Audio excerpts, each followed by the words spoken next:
Welcome back, everyone, to Cartels, Conspiracies, and Camarena. We have a guest in studio, as they say today, and today we are talking to James Kuykendall, or Jaime, as he is affectionately referred to. And as a preliminary statement, Jaime's been on this podcast before. We're not going to cover all of the same territory. So if you've listened to the prior one, keep listening to this one. And with that, welcome to the podcast, Jaime. Thank you very much. Glad to be here. So one of the things that I'd like to do in the next hour or so in talking to you is to talk about some of the questions or rumors or innuendo that's out there, and also to talk about some things that I think people get wrong or don't completely understand about the Camarena case. And so with that in mind, I'd like to start by asking you about your history and your relationship with Enrique Camarena, and with your permission, I'll refer to him as Kiki, even though I didn't know him, but I know that that was how he was commonly referred to. So remind our audience, if you would, when did you first meet Kiki Camarena? That would be February of 1983. And that was when you became February of 1982. 82, okay. Right. And that's I went down there from Houston, Texas. When I arrived, Kiki's already been there a year and a half. I went down there as the head of the office. There were 3 other DEA agents there when I got there. Peter Hernandez had been there about 3.5 years, and Kiki a year and a half, and Butch Sears had only arrived just 2 or 3 months before from Mexico City. And had you ever met Kiki prior to going to Guadalajara and joining that office or heading that office? I had not. He was actually going to be assigned to work for me in Guayaquil, Ecuador, about 6 years earlier, but he changed his mind and went to Fresno, California, and then from there came down to Guadalajara. And if you would, could you just summarize your relationship with Agent Camarena during the time period in which you worked with him? Sure. As I say, there were 3 agents there when I got there. The assigned number of agents that we would have had at any one time. The most we could have had was 6. And I think for maybe a couple of months during my 3.5-year period there, we did actually have 6 agents. But usually we were 4 because of the comings and goings, people being transferred in and out. Kiki, in the beginning, it took a while to get to know him well because he was a quiet person, very dedicated to his work. But then he showed himself to be someone very knowledgeable of the drug traffic and traffickers in the area. He actually, his paternal grandmother actually lived in Guadalajara. So, I mean, he was very familiar with the place, and he as the other agents moved out, Kiki was the only veteran agent left, and we were very close. We worked together a lot. He shared my feelings about the way to do the job, and we became very close toward the end. I'm going to ask you a pointed question not intending to offend anybody, but because there are, as you well know, and perhaps better than I, there are people out there who've made certain claims that I think ought to be addressed.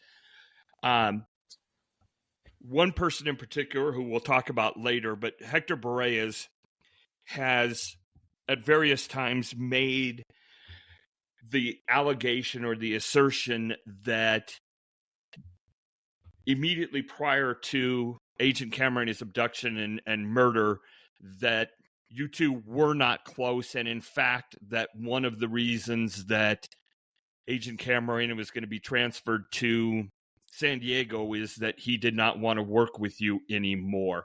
And obviously, I know you can't speak to what was in Agent Camarena's mind, but can you just respond to that allegation?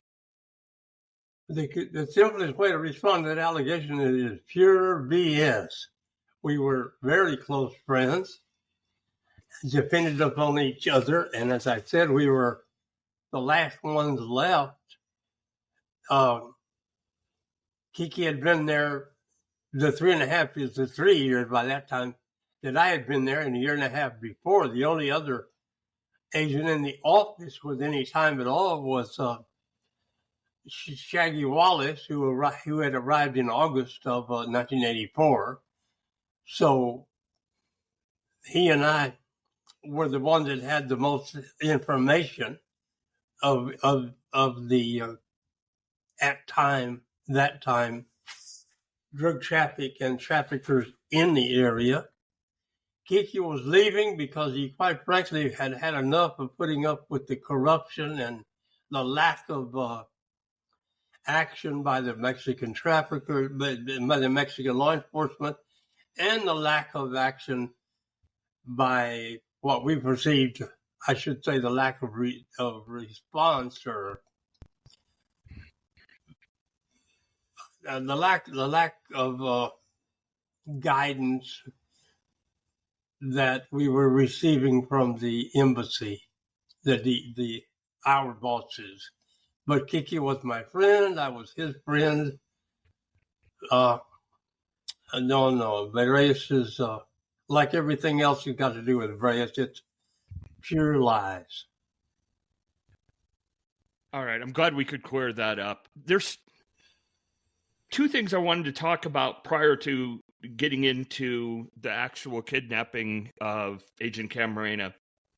Is there were two events prior to that are kind of important in the story, but I don't think people necessarily really understand them unless they perhaps read your book and paid attention when they were reading it. But one was the murder of the missionaries, and then also the murders of Messrs. Walker and Rattle at La Langosta restaurant. And I wanted to talk about the missionaries first. And one of the things I want people to understand, at least as I understand it, is the limited role that the DEA, or frankly, the Americans, had in that investigation. Can you talk to that? I don't recall exactly when they disappeared, but I think it was November of the prior year. Right. November 1984. And we didn't immediately hear about it because it did not concern us, as did not concern what we were doing there. Of course, we were interested because they were American citizens, and that it would not have been brought to our attention. The Mexicans didn't really investigate very thoroughly the disappearances or assaults or whatever else on the U.S. citizens. But when we did hear about it, at the time, Guadalajara did not have a State Department security person assigned. So usually one of the junior consular officials would would have been assigned to help the Mexican officials trying to locate any missing or injured Americans, and that's what took place. So we didn't know very much more than whatever rumors were being passed around or what was in the press about the 4 missionaries. The kind of the quote unquote official story with the missionaries was the assertion that they had inadvertently gone door to door and had stumbled upon or knocked upon the door of a home owned by Ernesto Fonseca, and that's what precipitated their subsequent abduction and later murders. Do you have any thoughts on that, as I say, quote unquote official version of the story? What I was told, and I have never seen if the State Department wrote any kind of an official report, I have never seen it. But what I was told was that the prior weekend, 2 of the Jehovah's Witnesses, 2 of the 4 Jehovah's Witnesses had gone to a particular area in Guadalajara and knocking on doors. And the most recent arrivals, which would have been maybe the Mascarenas. I forget now which couple was there first, but the one couple had just arrived, so they were assigned to go with the other couple back to the same area and knock on doors and continue canvassing. What I am told is that as soon as they arrived practically at that site, that 2 small cars arrived and the people got out, gathered up the missionaries, put them in their car and left, leaving the missionaries' car parked on the street. Allegedly, one of the ladies shouted at one of the residents of the area and told them to write down the license number, but the person that they were shouting at was not wearing her glasses and could not take the license number. And that is all I know about that particular incident. Okay. And then we have fairly shortly before Agent Camarena's abduction, the incident at La Langosta restaurant that led to the deaths of Walker and Radalat. And again, what was the DEA's role, if any, in the investigation of those murders? Well, once again, we had no role in the investigation. That was done by a consular officer with the U.S. consul, who would have and did coordinate the investigation, what there was of it, with the local state police. And the John Walker, one of the kidnapped people, his wife did speak to me several times, asking that we share with them any information that we had, because at the time we were, of course, that was when we were searching for Kiki's body, or for Kiki. And only thing I could assure her was that we had no information to share. And it stayed that way. What I know about the Walker and Radalat disappearance and the investigation came from a personal conversation I had with Mr. Radalat's father when he came himself to the country searching for the son. And I later spoke with Felipe Radalat, Dr. Radalat, who gave me his version of it. And I've never seen anything that convinced me that anything is any different from what he told me. And as far as the La Langosta, that story came from the Mexicans. That I do not know if it took place. I don't know that it didn't take place, but the Mexicans came up with that version of the story. And so in any event, if there's a perception by anyone that when it came to Americans and issues with Americans in Guadalajara at that time, that the DEA was fully informed and involved, etc., that simply wasn't the case. No, it wasn't. It wasn't our place in the first place. And in second place, if we had had any information, we would have certainly shared it. We cared very much for the people, but we didn't know anything. I want to talk a little bit about the actual kidnapping of Agent Camarena. And I'd like to start off with kind of the motive and who was behind the kidnapping itself. And as you know, and as has been discussed a lot on this podcast, there are different assertions by some people. And again, you have Agent Berrellez, who has asserted that it was, the CIA and that Felix Rodriguez was somehow involved and things. And I've gone on record as opposing or disagreeing with that viewpoint. And I believe that, your review of both what happened then as you experienced it and what you found out later has led you to certain conclusions about who were the decision makers and what was the motive behind the kidnapping of Agent Camarena. Would that be, is that accurate? And I know that was a long-winded question.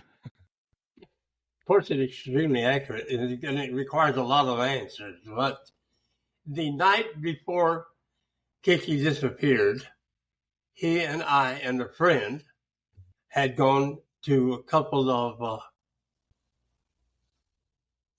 in the afternoon we had gone looking for a couple of mechanics to work on a car that Kiki was purchasing or had purchased, an old car he was going to fix up. And then later on that evening, we went to a nightclub that the major actors, singers in the nightclub were friends of ours. And we stayed there until about midnight. And then I and my friend, we went to Kiki's house. We were in his vehicle and had a shot of tequila, and the friend and I went home. So we came to work kind of late that morning. He got there around 9 o'clock, and I was right after him. Kiki was 2 weeks from being transferred. So he was really taking care of business mostly. The day before the kidnapping, he had been visited by a immigration officer that works at the Guadalajara airport, and the guy was seeking his assistance in getting a visa for a friend of his. And he delivered to Kiki the copy of the friend's passport and the visa application filled out. So the morning of the kidnapping, actually it would have been, yes. That's not correct. I'm wrong. No, I'm not wrong. I'm trying to get things straight.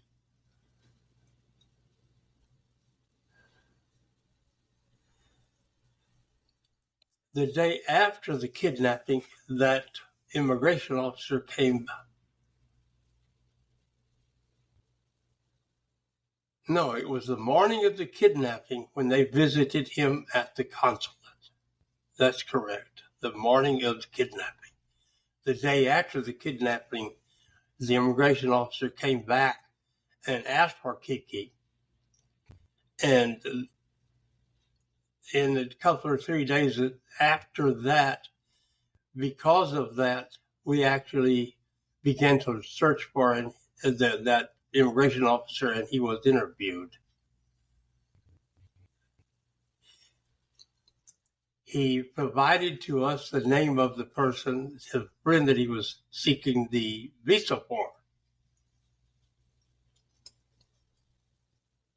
We eventually interviewed the immigration officer, and the Mexican police arrested the visitor and determined that, in fact, he was the guy that had pointed Kiki out to the kidnappers. He was one of the kidnappers. His name was Jose Luis Gallardo Parra. The immigration officer was named Ricardo Rojas. And I have DEA 6s, copies of DEA 6s that were written back in 1985, detailing the interview of both of those people.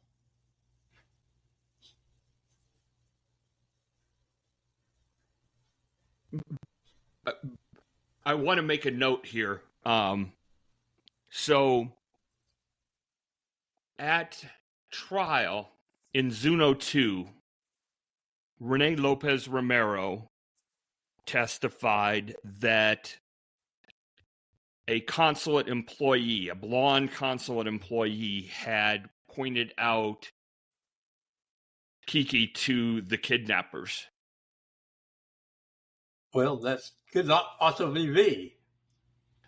And in fact, they knew that wasn't the case, or the government did, as early as July of 1985, the same year, a couple months after the kidnapping.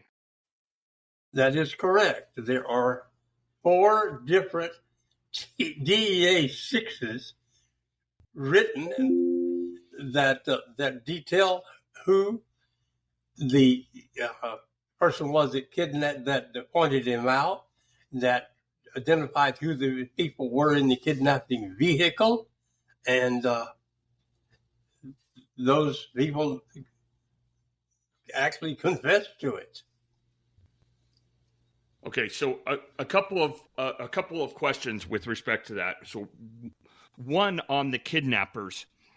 As you know, Rene Lopez Romero has claimed at various times that he was part of the actual abduction team. Is there anything from those DEA 6s during that time period that you've seen that supports or verifies Rene Lopez Romero having been part of the kidnapping team? No, not at all. Gallardo Parra and Samuel Ramirez both state, or do not state, that he was in the vehicle. They claim that they were the ones in the vehicle, that there was another person in there. I can't think of his name right now, but I've got it written down here someplace. But neither one of them mentioned Lopez Romero. Or, in fact, a fourth person. Or a fourth person. That is correct. Okay. Let's go back to the motive. A simple question that is no way simple, but from your analysis, your point of view, who do you believe was responsible for ordering the kidnapping of Agent Camarena? I believe that it was principally Ernesto Fonseca and Rafael Caro Quintero, who was his nephew. But I think Fonseca was the one that was the real mastermind, or if you would, or the one with the one that made the biggest major decision to do so. And his reason for ordering the kidnapping was what? To find, in their opinion, they felt that there was someone in their organization who was a traitor who had helped DEA locate the mostly the marijuana plantations that had been seized by the Mexican government with our assistance, that it cost them millions and millions of dollars in losses. And so everyone talks about Buffalo, and I want to. This may be one of the only areas that Agent Berrellez and I agree on. But just remind everybody, what was the role of the Guadalajara DEA office and the role of Agent Camarena with respect to the seizures, the raid on and the seizures at Buffalo? Well, at Buffalo, we had the areas of responsibility in Mexico for DEA agents or DEA officers was divided, and our area was the mid-western side of Mexico, including San Luis Potosí, which is over on the Gulf. But the Buffalo was in Chihuahua. That area was under the jurisdiction or whatever, the responsibility of Hermosillo, Sonora. So we didn't know Buffalo was happening. We knew nothing about it. There had been apparently, and add something in here that you didn't ask me, but apparently one of the people working in the fields in Buffalo, which was in the Chihuahua state, had gone to the DEA office in Hermosillo, Sonora, and told them about a large marijuana plantation operation in Chihuahua, and they blew him off. They didn't believe it, and they thought that he was exaggerating or maybe trying to pull a scam. And the guy goes away, goes back to Buffalo and works some more, finally gets frustrated or maybe wants to get some money, went back to the Hermosillo, Sonora office with the same story, and this time they decided to investigate it, and eventually that led to death. We knew nothing about that, and of course, why would we? We were in Guadalajara. They made the office did report it to Mexico City, which was the correct thing to do. And on the second occasion, then Mexico City got involved. And when the Mexicans decided to make the raid in Buffalo, they, along with agents from the office, did make the raid. We knew nothing about it until it was actually in progress. And then someone from Mexico City told us. We had nothing to do with it. And so then an obvious answer to this question, but I'll ask it anyways. In Narcos Mexico, which you and I have discussed this, Narcos Mexico doesn't pretend to be a documentary. It's a drama. There are some things that I think both of us think are very accurate and things that we think are less accurate or are just drama. But in Narcos Mexico, there is the scene where Agent Camarena goes undercover at Buffalo and almost runs into Caro Quintero. Just so that everybody's clear, did Agent Camarena ever go undercover at Buffalo? No, of course not. What the producers did was they took snippets or pieces of different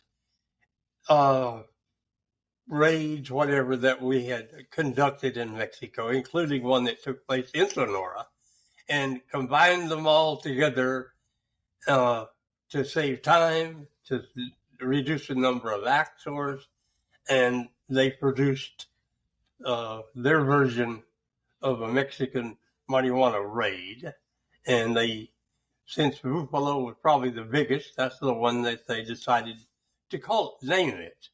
But no, and you'll hear me say we instead of Kiki, because the office was not Kiki's office. It was a DEA office. And as I say, it consisted at different times anywhere from 3 to 6 agents. Kiki was one of the agents. He just happens to be the one that was working the 3 different marijuana plantation seizures that we were involved in. He was not working on some of the other things that we did. So for some reason, those things seem to have been given the most publicity, and we did a lot of other things besides that. And in fact, one of the raids or series of raids that you and Agent Camarena and others were involved in was in Zacatecas, right? Well, actually, 2 of them. And in your mind, were those also precipitating factors in Fonseca's mind that kind of led to, you know, his actions relating to the kidnapping? Well, of course, the traffickers had no earthly idea how our system worked. Kiki's identity had been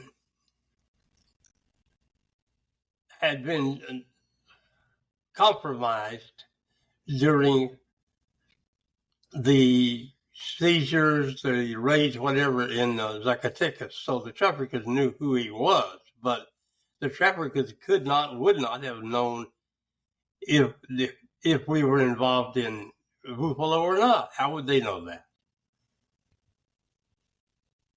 Okay, that makes sense. I want to ask you, this is actually more for me. This is a personal question on the day of the kidnapping. So,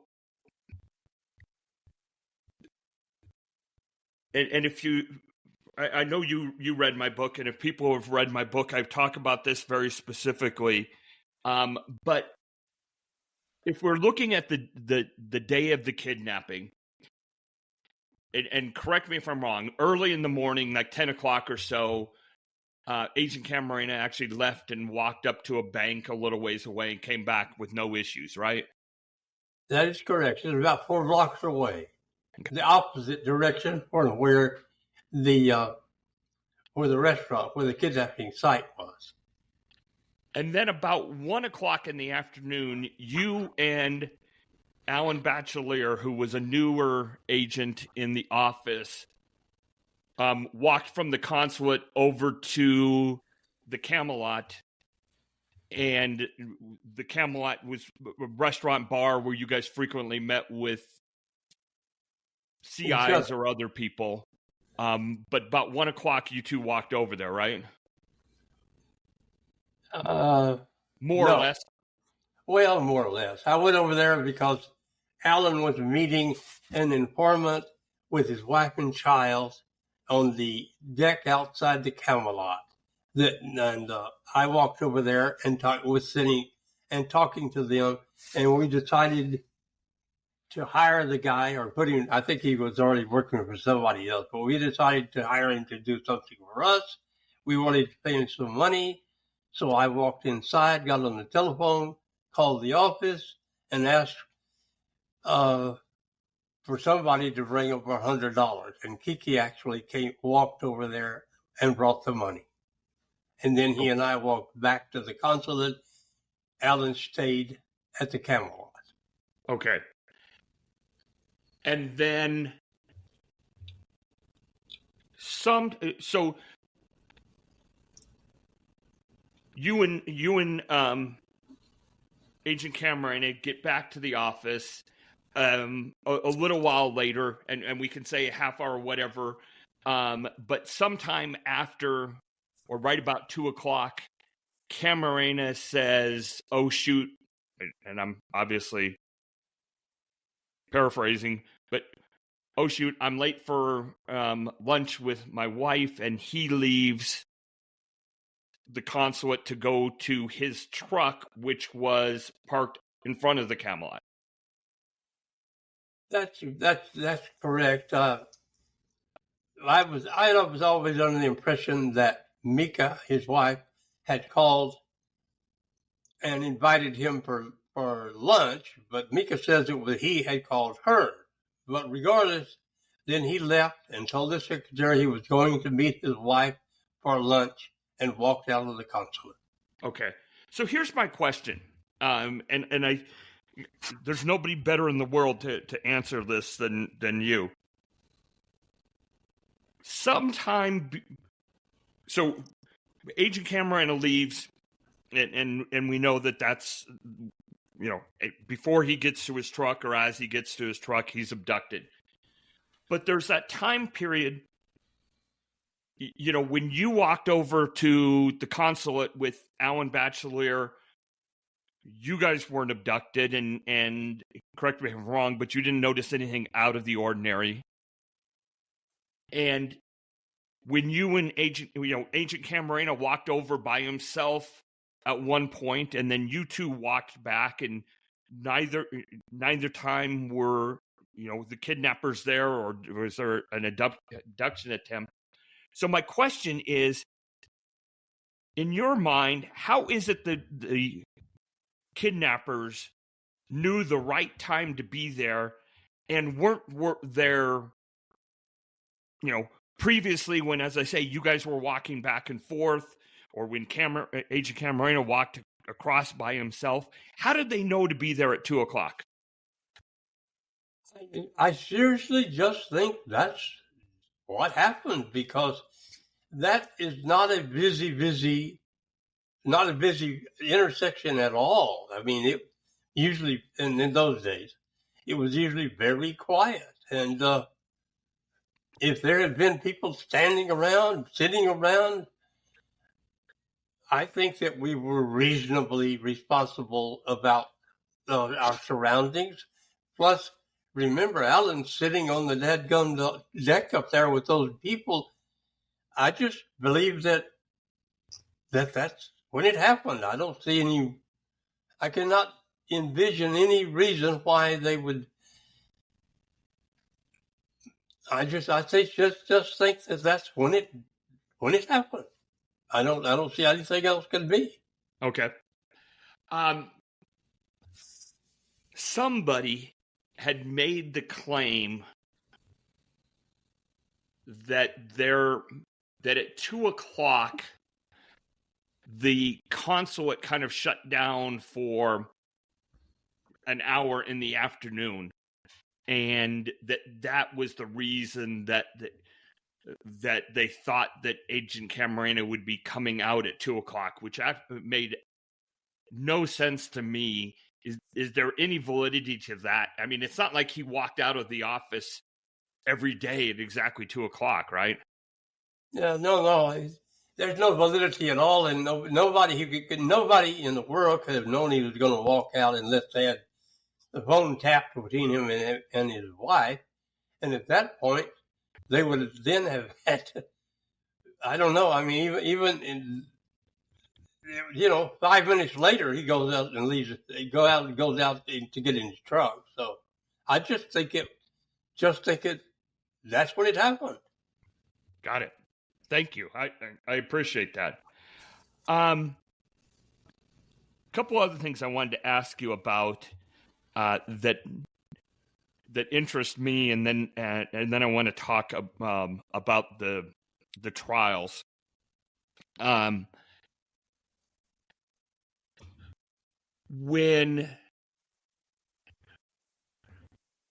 So the conventional story, and I use conventional not to disparage it, but the story is that Agent Camarena was picked up outside of the consulate or outside of Camelot and was taken to the house at Lope de Vega.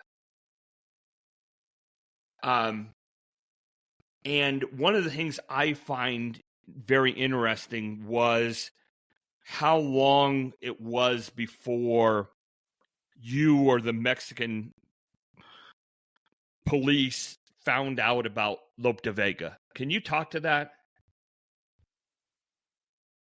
You know, maybe within a week or so, they had arrested 13, I guess 12 state judicial policemen and one of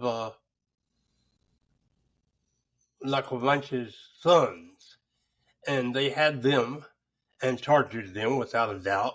We saw evidence of that in the bindings on their faces, and yet they could not. And they all confessed later on, retracted their confessions. But those interrogations did not come up with an address. Then Rafael Caro was located and arrested in Costa Rica, and he and 3 henchmen were tortured and interviewed, and they did not come up with a residence, and yet the Mexicans said they had been involved. And it was not until Ernesto Fonseca and 23 of his henchmen were arrested in Puerto Vallarta that the Mexicans then gave us the address. So it took quite a while, over a month, before we came up with that address, before they came up with that address. When you were told about Lope de Vega, were you, in addition to being given the address, were there any representations made as to who the owner was? I would say within a day or two, the Mexicans told us that it had belonged to an ex-governor of the state, and that it had passed on to one of his sons, but it was not the son that later on was found to have been the owner. An interesting note, I don't know if I've ever told you this. The first time I went to Guadalajara, my guide and I were going from the consulate to Lope de Vega. And when he put the address, 881 Lope de Vega, into his GPS, it came up today. This was like 3-4 years ago, and it said Fonseca's home, or residence of Fonseca, or otherwise it had noted an attachment to Fonseca, which isn't important now, but I thought I would share it. Well, that is unusual. In my knowledge of the house, I went into the house. The date that allegedly the date that the Mexicans told DEA, I went to the house. I went into the house. I was in it 2 or 3 times. I was not a part of the FBI search team, so I was very careful not to touch anything. I mostly just looked. I really didn't do much more than that in the house. When I eventually was told that by the Mexicans that the house had been sold to Rafael Kuykendall, then I was invited by a retired DEA agent to have a meeting with Ruben Zuno Arce in San Antonio, Texas, and I went, and he told me that he had sold the house to a man named Sachin Barbara.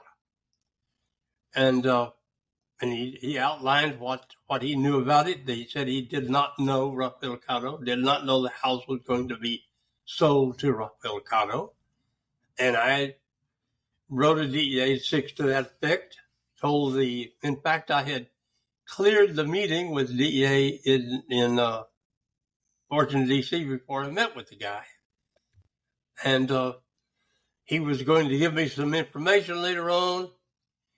He delivered or had delivered an envelope to the people in Guadalajara. The name limit didn't mean anything to anybody. And that was the first and only time I talked to the guy. Later on, we'd be talking about something I have no personal knowledge with, but apparently there was a piece of paper that showed that the house was transferred to Rafael Caro, but it was very, and even then I think there was some confusion about that. That's really all I know about that confusion. Before we talk about the Zuno trials, there's a name that that shows up on different things, and I wanted to see if you had any comments on Juan Brito. Well, I think Juan Brito is super important in this whole thing.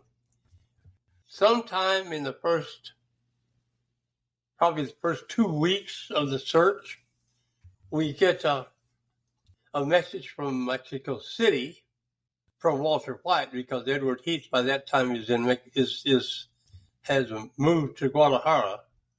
But Walter White tells us that the FBI wants to meet someone, is inviting a DEA agent to meet with them in El Paso, Texas, and talk to an informant of theirs. Well, we had nobody that could go. We were very busy, so Walter sent an agent from Mexico City to El Paso, and that agent, they actually had a 3-day meeting in El Paso, Texas with the guy.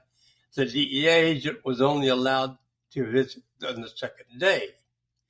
And then later on, he came back and wrote a message, which we read, and it did not identify the source that they were talking to, but the FBI did identify the source. At the time, what they told us didn't make a lot of sense. We didn't give it the attention we should have, or I'm not sure that would have made any difference. But Juan Brito was a Cuban who had moved with his family from Cuba to the United States, became a resident alien, and I guess he liked an adventurous life, but he finally winds up in Mexico working, that wasn't even his real name, working under the name of Juan Brito, and working for the Mex Feds as what they call a madrina, which is just a volunteer, or not an authorized agent, but he works for them and does all their dirty work for them. And he actually had a child in Mexico while he was working for them, and he was a part of the operation of the big marijuana plantation and everything that was taking place in Zacatecas that we worked on. At the same time, we had an informant named Juan that was working undercover, and it was his information that led us to perform successfully the raids on the marijuana plantations in Zacatecas. And it's very obvious, at least in my mind, that the traffickers were looking for that Juan, and they got the wrong Juan. So they were following Juan Brito around, actually tapped his phone, and they were in El Paso, Texas, in the United States, pulling surveillance on the FBI agents and their associates when they were debriefing their own informants. They obviously also, the FBI agents, had already been talking to the guy, working on him, and they knew what he knew before they invited us in. And the so-called agreements between the agencies, they should have informed DEA long before that meeting took place. I think, in my mind, that was the motive. Because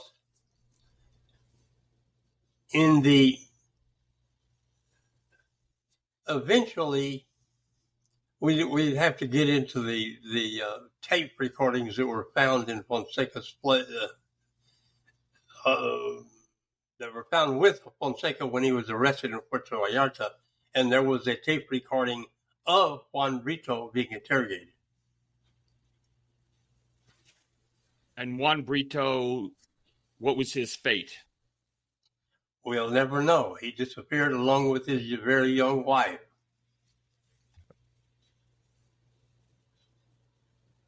And obviously, we could probably spend the next 6 hours talking about this and not even come close to exhausting things. But I want to move on to the Zuno trials for a second. And people will remember there were two Zuno trials. There was the Zuno trial in May of 1991, and that one, 1990. Sorry. And that was the one that involved. There were several other defendants, including Juan Ramon Mata Ballesteros. There was a conviction in that case. A new trial was granted due to what I'll call prosecutorial misconduct. Manuel Medrano, the AUSA, had made some statements in closing that were inconsistent with some representations earlier. New trial was ordered.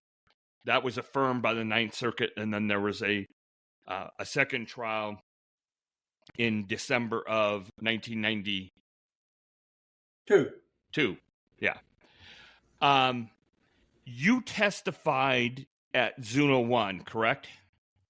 That is correct. However, I was not a government employee. I was not a DEA agent. I retired in June of 1989. So even when I testified in the first trial, I was no longer a DEA agent. Right.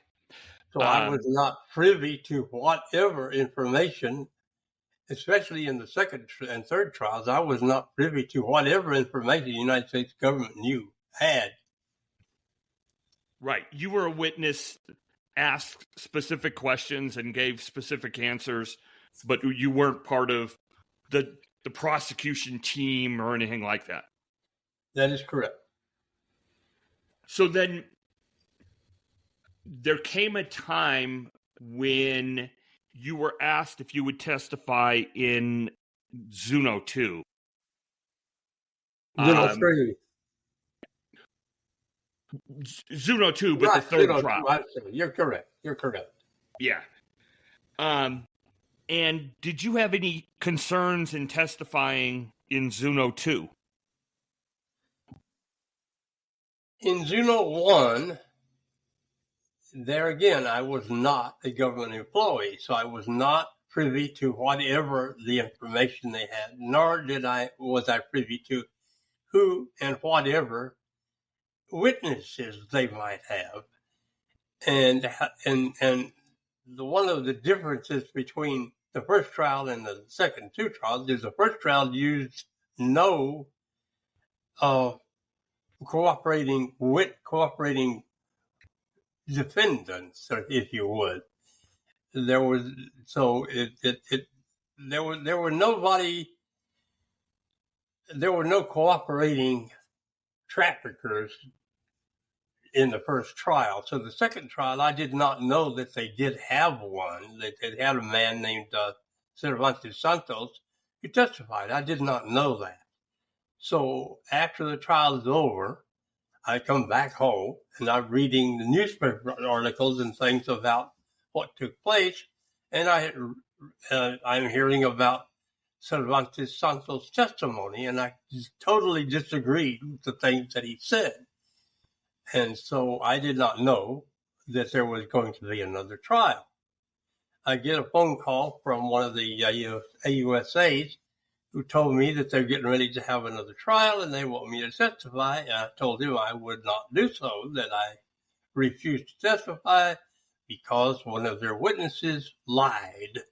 And I, at that time, felt like they were probably going to use the same witness again. I didn't want to have anything to do with that because I'm not a Boy Scout, but I'm not about to testify under oath to something I don't believe in, and I don't want to have anything to do with other people that are going to do so. So I told them I would not testify. They didn't like it. And fast forward a little bit, you actually did end up testifying in Zuno 2, right? That is correct. I flew out at the government expense and talked to the AUSAs, and they once again tried to convince me, and once again I told them I was not going to do it. And so at that time, one of the AUSAs sort of insinuated that I was going to be, at least in people's minds, considered a traitor, that I should really think about that. And along about that time, then I learned that the Judge Rapidi, had pretty much decided that the witness in the first trial there was not trustworthy and would not be allowed to testify in the second trial. What I didn't know, because there again, I was not privy to any of their information.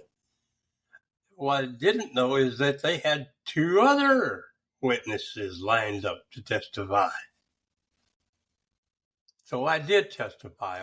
In the first trial, I was on the stand for, I think, about a week. In the second trial, I think I testified 3 days. In the third trial, I was on the stand maybe 3 hours, and they got rid of me, and I went home the very same day. I testified on a Friday. So two questions for you on your testimony. Prior to testifying in Zuno 2, had you ever heard of Jorge Godoy or Rene Lopez Romero? No. And here's a big one. We're going to talk about the Last Narc in just a second. But in the Last Narc, there's this scene that Agent Berrellez tries to paint, that you got up on the stand and you testified for. You were a favorable witness. You gave testimony in support of Ruben Zuno Arce.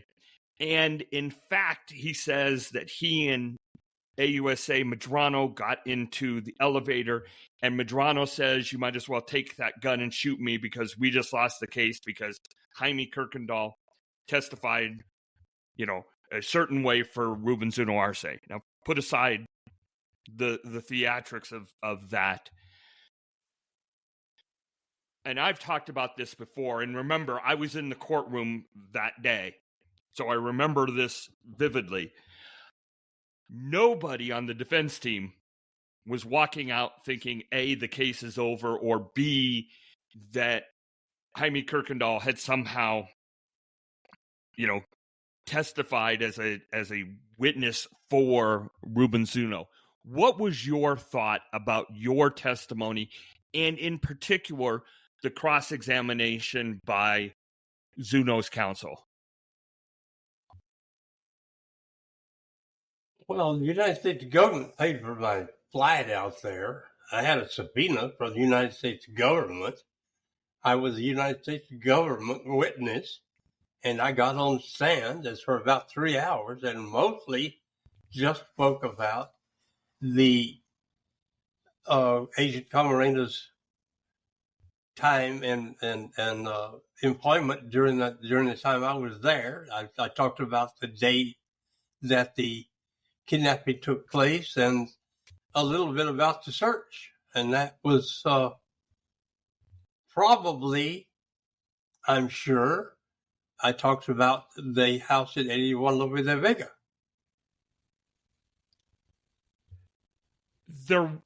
There was a set of questioning, and it was very short, from Zuno's counsel asking you about that meeting you just talked about a couple minutes ago that you had with Ruben Zuno in San Antonio. And I think he asked a couple of very specific questions, and people who've listened to this podcast in the past may have already heard me speak about this, but he asked a couple of very specific questions to the effect of, when you were talking to him then, did you have any information that he was associated with the so-called Guadalajara cartel or things of that nature? Do you remember that questioning, and what was your mindset in answering those questions?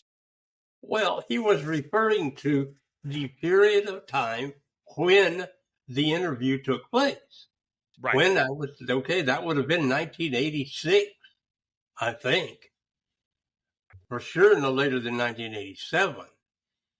And at that period in time, I was the agent in charge in Laredo, Texas. I was not in Guadalajara. I was also not a member of the Operation Leyenda team. I was the agent in charge of the office in Laredo, Texas. Once in a while, I helped the others when they told me to or wanted me to. If DEA had any information on Ruben Zuno Arce other than the ownership of the house at 81 Lope de Vega, nobody told me. I didn't know if they had any information. I wouldn't know, and I did not know. So to rephrase, your testimony was at that particular time in 1986 or 87, when you were talking to Ruben Zuno Arce, you had no information that he was involved in the cartel operation. But you weren't saying that he wasn't, that you knew for a fact that he wasn't involved. I was saying that I did not have any information. Okay. I didn't know if he was or if he wasn't. I didn't know. Okay. Thank you. Let's go to the elephant in the room, so to speak. The Last Narc. So the Last Narc, as I'm sure everybody knows, is a 3-part program that purports to be a documentary about the Camarena case. It relies heavily on the statements and the interrogations or the discussions with Jorge Godoy, Rene Lopez Romero, and Ramon Lira. And I will note, and I've said this before, anybody who watches that program has to come away with the thought that Jorge Godoy is batshit crazy. And it also focuses on Hector Berrellez. In fact, it's, the Last Narc is Hector Berrellez. And Hector Berrellez at one point in time became the head of Operation Leyenda. One of the things I want to make very clear from the outset, as far as you know, what role did if any, did Agent Berrellez play in the immediate aftermath of Agent Camarena's abduction? Was he part of the group of people that went down and searched for him? Was he part of the investigation in the months leading up to his body being found at Bravo Ranch? What was his involvement? None. Zero. And at some point, Agent Berrellez becomes the head of land, and we don't need to go into a great deal of detail about that. But after he became the head of Leyenda, did you have any conversations with Agent Berrellez? Yes, during what you called Zuno 1,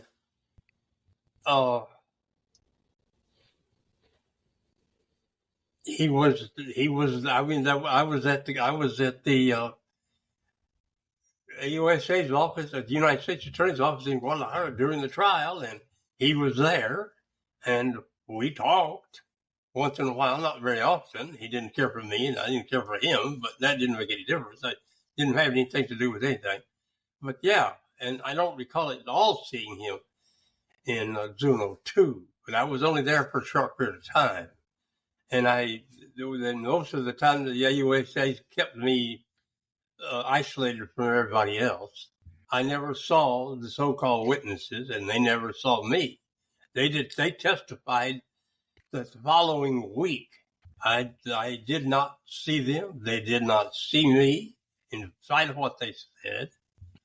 But and I've never spoken to Berrellez since.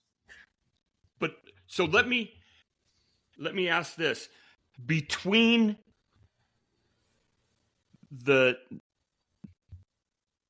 me restate this. So, you were Camarena's friend. You'd worked with Camarena. Camarena had worked underneath you. You had been part of the immediate aftermath investigation. You'd been the agent in charge of the Guadalajara office for a period of years. And up until the actual time of trial in Zuno 2, so 1990, the head of Operation Leyenda had never called you to kind of debrief you or get information or ask you questions about Camarena or what had happened or anything else? Well, you got to split Operation Leyenda in two, because the first part of Operation Leyenda, yes, I dealt with those people all the time. But when this idiot Reyes gets named to the post, I didn't have anything to do with it at that time, nor did I ever talk to anybody. The only ones I talked to then would have been the AUSAs, really. Okay. I'm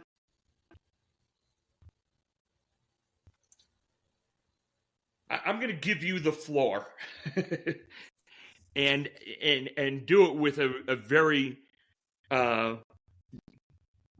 broad question, and certainly neither you nor I want to run afoul of any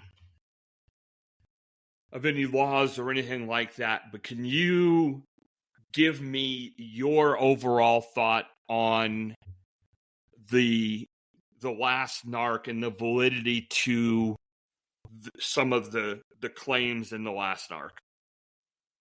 Well, the worst thing about the Last Narc, if you look at it, is Berrellez is trying to make himself out a hero. He's a narcissist. He wants to be James Kuykendall. He never will be, never has been, never could be. It really does away with Agent Camarena. Everything. It's all about me being something bad, and about the CIA being something involved and bad, and that Agent Berrellez is a great guy. That's what the whole damn thing comes down to. And it casts so much, put so much damage in to the government's attempt to find the bad guys behind Agent Camarena's kidnapping. They don't do a damn thing because it's so full of lies. There is not one single solitary document anywhere that backs up anything that those witnesses, so-called witnesses, say. Zero.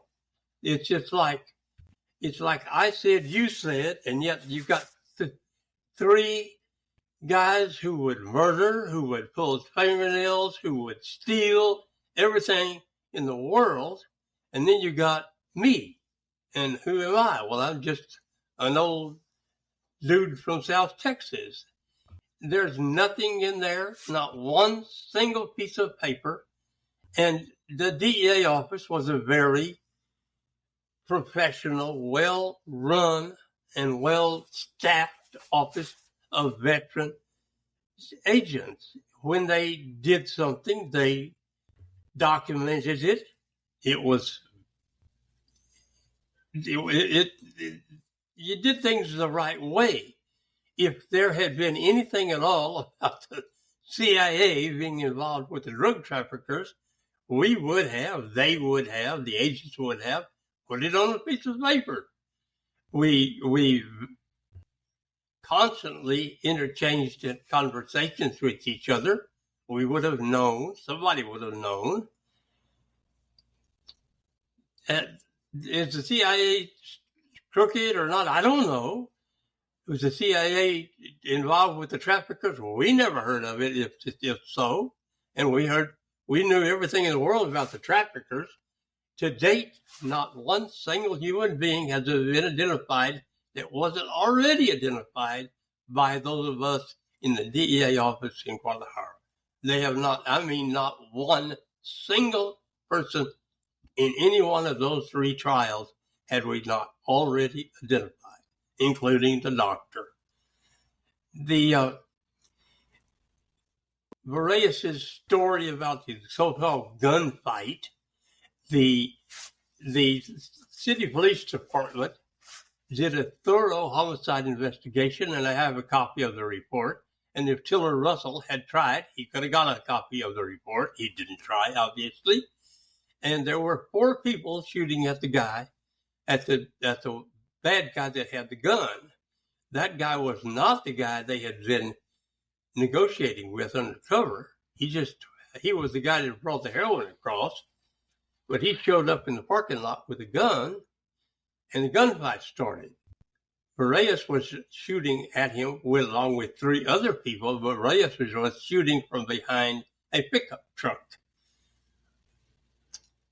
for what it's worth.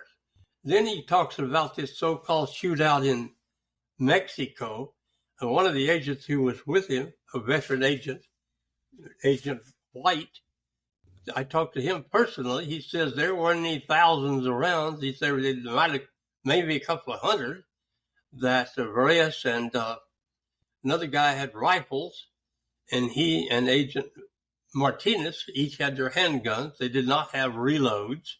So whatever they shot up is what they shot up. He said there may have been hundreds, maybe.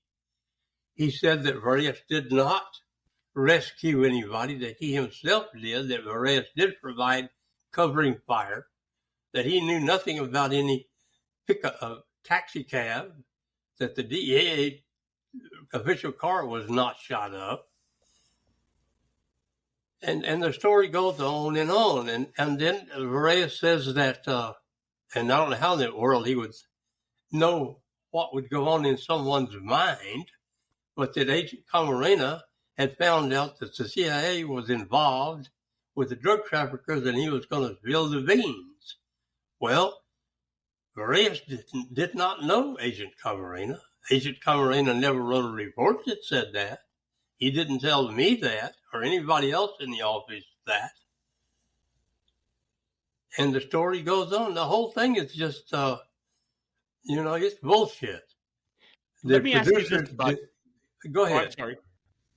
About Agent Camarena. One of the other things that um, Berrellez says is that Kiki got into trouble vis-a-vis the cartels because he came up with the idea of following the money. Now, to me, it's crazy to think that nobody had ever thought of following the money before. But can you talk about, whether Kiki was following the money and if that somehow could have gotten him crossways with the cartels? I'm not sure what he refers to as following the money.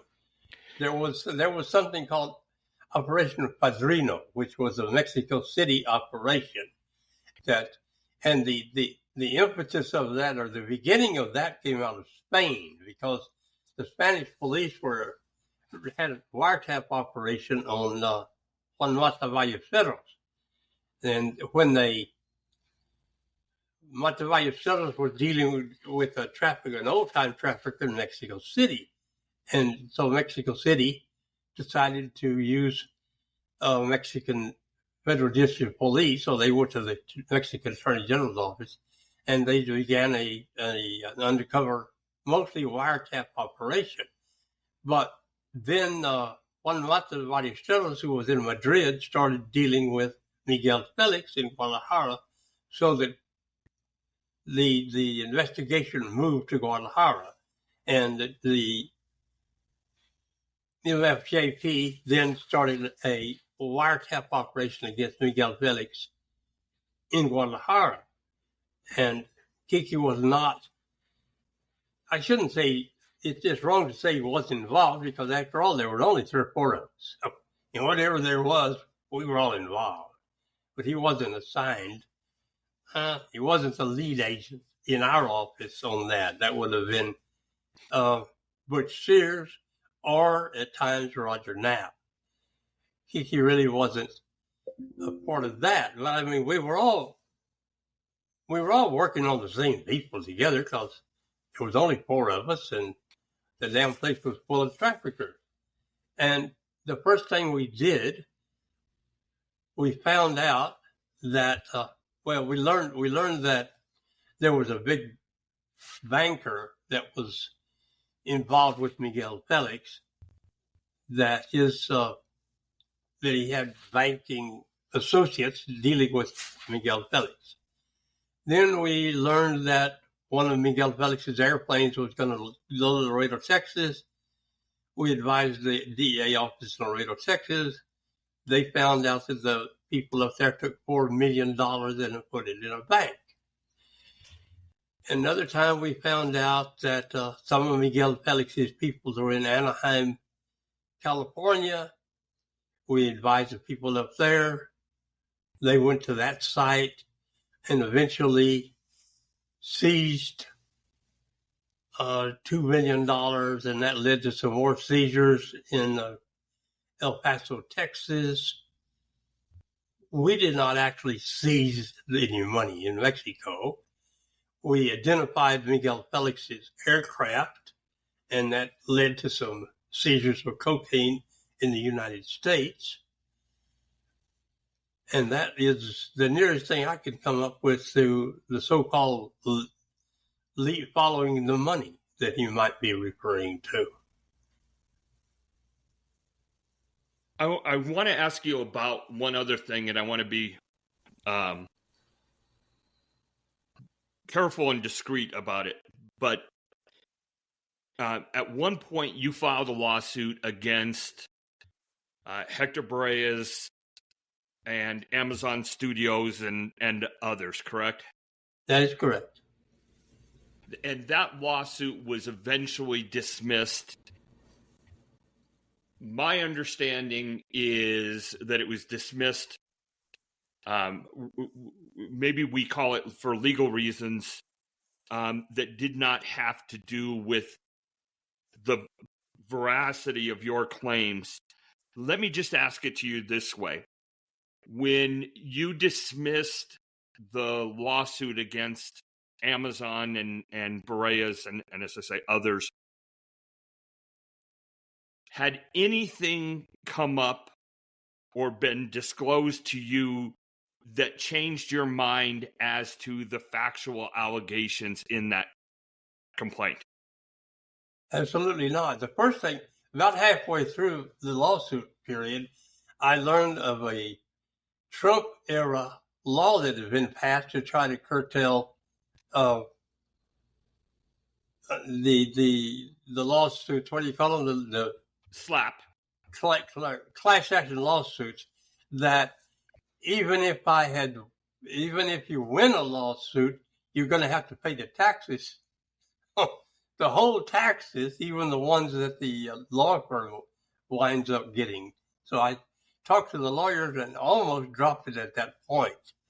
But they convinced me to keep on going because, after all, they're the ones that wanted the money. All I wanted was to clear my name. Then they did not tell me the problem that I eventually faced when it got when it was the judge in Texas did not take the case and send it to California. Then it gets to California, and I was out lawyered, quite frankly, is what happened, because the lawyers from the other side then threatened to file an anti-SLAPP. Is it a law? What is it? It's it's a statute. A statute. And if I had lost that statute, if the judge had ruled against me, instead of going to the trial, it was going to go to a single judge. That judge turned out to be someone who had been appointed by Obama, and I was not very pleased with that. Then I learned that if I lost that if he ruled against me, I would be faced with having to pay the lawyer's fees, and I could not afford so. That's the reason I dropped the case. And if I'm not mistaken, the threats for attorney's fees and such came from Amazon Studios primarily, correct? And their lawyers. Well, it came from the lawyer on the opposite side. Actually, it came from the other lawyer, not the Amazon Studio lawyers, the guy in New York. I can't think of his name, but yeah, the threat to have to pay $750 to $1 million in lawyer fees would have broken me. I could not afford. But at no time did you say to yourself, geez, I'm just wrong about this case, I should let it go. No. I was confident that we would win. There wasn't any doubt in my mind. I had all the documentation. I had nothing, and they knew it.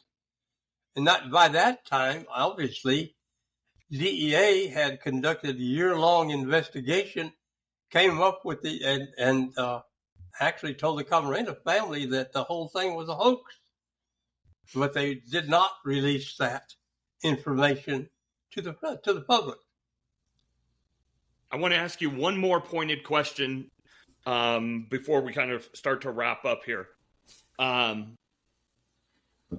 primary allegation in the Last Narc, aside from the claim that the CIA was behind the abduction and murder of Agent Camarena, is very simply that you were dirty, that you took money from the cartels, and that you may have provided information to the cartels that was valuable to them and may have even led to Agent Camarena's abduction. Can you just respond to that allegation? It's all bullshit. Of course, it's a lie. It came from, the way I look at it is like this. Fonseca gets busted. They Fonseca and crowd were angry with DEA overall and DEA Guadalajara because that's who they knew, because they saw us. They get busted. They lost millions and millions of dollars. Fonseca's out of sight. He no longer has any money. He no longer has all of these crooked cops working for him. Now they're on the street. They have no place to go, and they're not getting paid. They don't work for anything. And this guy named Garate shows up. Then he gets, because of something that went wrong in Guadalajara, he gets sent to the United States, and he's going to work for DEA. Well, he's also part of Fonseca's crowd. He no longer works for Fonseca. They got rid of Kiki, so they want to get rid of me. So Garate starts out by saying that I personally met with Fonseca, which is a lie. DEA investigates that, finds that it couldn't have happened because Garate was legally blind, so he couldn't have seen what he said he saw. Garate then is the guy that contacts and hires all of these people who used to work for Fonseca. They no longer have a job. So he hires them. The United States government pays them who knows how much money. And they are briefed by Garate, told what to say, and he hires them to do what they do best, which is lie. And that's what they did. They lied. And Berrellez just repeats the lies that he was told by Garate. Garate was much brighter than Berrellez, which doesn't mean much. Anybody brighter than Berrellez. But they're the ones that came up with all these stories. I took no money from anybody. I did not in any way say anything. I would not. That's treason. To accuse you, to help them against any other DEA agent. Of course not. It's all lies. And they know it. Let me just ask you some pointed questions, and we'll put a fine point on this. Prior to the kidnapping of Agent Camarena, did you ever personally meet with Ernesto Fonseca? No. Did you ever personally meet with Rafael Caro Quintero? I'm going to have to be like Bill Clinton, define meet with. I sat behind him when he was being interrogated. Right. So I was saying that's why I tried to say before the kidnapping. No, of course not. And before the kidnapping, did you ever meet with Miguel Angel Felix Gallardo? No. Did you ever take any money from a quarter to anything more from any of those three men? No, sir. Did you ever take money from anybody you thought were working for any of those three? No, sir. Did you ever provide any information knowingly to any of those men or anybody who worked for them? No, sir. All right. Before I talk about your book for just a moment and conclude, because we're getting to an hour and a half, and that's probably enough for most people to listen to the two of us. But is there, knowing that we could talk about this for a very long time, is there anything that you really wanted to say today that I have failed to mention or bring up? I can't think of anything. You know, I recall that once upon a time you asked me about the doctor, and you hadn't gotten around to it. So I want to hear your side of this. And anyway, you once time asked me if Dr. Alvarez Machine was capable of doing the things he was going to be accused of, and I told you yes he was. And then you asked me, did he do it? And I said, I don't know. And that's where it all comes down to. The accusation is one thing, proof is another. And there's no proof of any of the damn things that were in that so-called documentary. And the producers knew it and know it.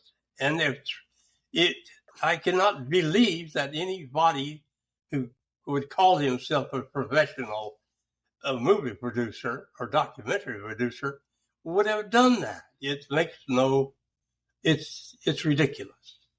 Okay. Why anybody would want to hire those people to do a documentary, I just can't believe it. What did happen that day in that courtroom?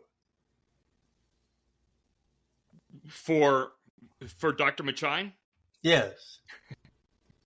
I may get in trouble for this, but the government rested their case, and I was sitting at counsel table, and I was sitting next to Dr. Machine, and his lawyer was on the opposite side of Dr. Machine. And as the government was resting its case, I leaned over to counsel and said, make a motion for a directed verdict. And I'm paraphrasing here. And I'm not, again, I want to be careful here. I'm not trying to pat myself on the back, nor am I suggesting that was something that hadn't been considered by counsel before. But I said, yes, Mary Fulginiti, who was sitting close by, said the same thing. And as things were going on, I was concerned that the judge was going to move on, and anybody who knew Rafidi, if he moved past the topic, getting him to come back wasn't very easy. And I put my hand on counsel's suit coat and said, make your motion. And he stood up, made the motion, and Rafidi said, yes, I want briefing on that. We ended up having a conference in chambers a couple of days later, and that's when he ruled for a directed verdict with Machine, and basically said that all that the government had presented against Machine was theory and conjecture and very short on proof. So with that, I've said this on my podcast, if not 100 times, dozens of times. There are two, if you're interested in the Camarena case, there are two books you have to read. Absolutely have to read. And more, for me, I have to have them next to me every time I'm talking about the case. One is Elaine Shannon's Desperados, and the other is Jaime's book. Yeah, read them. They're great resources. They're absolutely wonderful books. Jaime's book goes far more into kind of the immediate aftermath events, which are so important to understand the case. So I cannot recommend it enough. If you want to read my book, that'd be great too. But those are the two books. And if I'm not mistaken, Jaime, a new edition is forthcoming. Yes, that is correct. That is correct. And I'm going to have a little piece in there from you. All right. And there will be pictures of the DEA 6 that I referred to. There will be a lot of documentation. That when I say something, it's the truth. And it's the truth. And why not? There's no reason why not. It's not as if you have to make it up. It's there if you want to look for it. Right. Those people that did that so-called documentary did not. Narcos Mexico did a lot. There's a lot of license in there, but they didn't say there wouldn't be. That's right. I was surprised to find out that you were at the confrontation at the Guadalajara airport when I first watched it. It's like, I did not remember that. So again, folks, buy Jaime's book. Wait if you want for the new edition to come out. Lots more details talking about the Zuno trials will be in there, I believe. I believe you talked about the Last Narc. So get both editions, both versions. I know Jaime would appreciate it, and you'll love the read. I want to close this by saying something. Yes, sir. The DEA conducted a 1-year-long intensive investigation into that stupid documentary, if that's what you want to call it, and concluded that it was 90% BS. They told the Camarena family that. It's an absolute fact. Berrellez knows it, the producer knows it, Amazon Studios knows it. When they finished, Mrs. Camarena said, Kiki always said Jaime was the best boss he ever had. And I thank you very much for your invitation, Jack. Have a nice day. Thank you, Jaime. And obviously you are welcome back anytime. Everyone, that's Cartels, Conspiracies, and Camarena for this week, and we will see you next week. Thanks, everybody.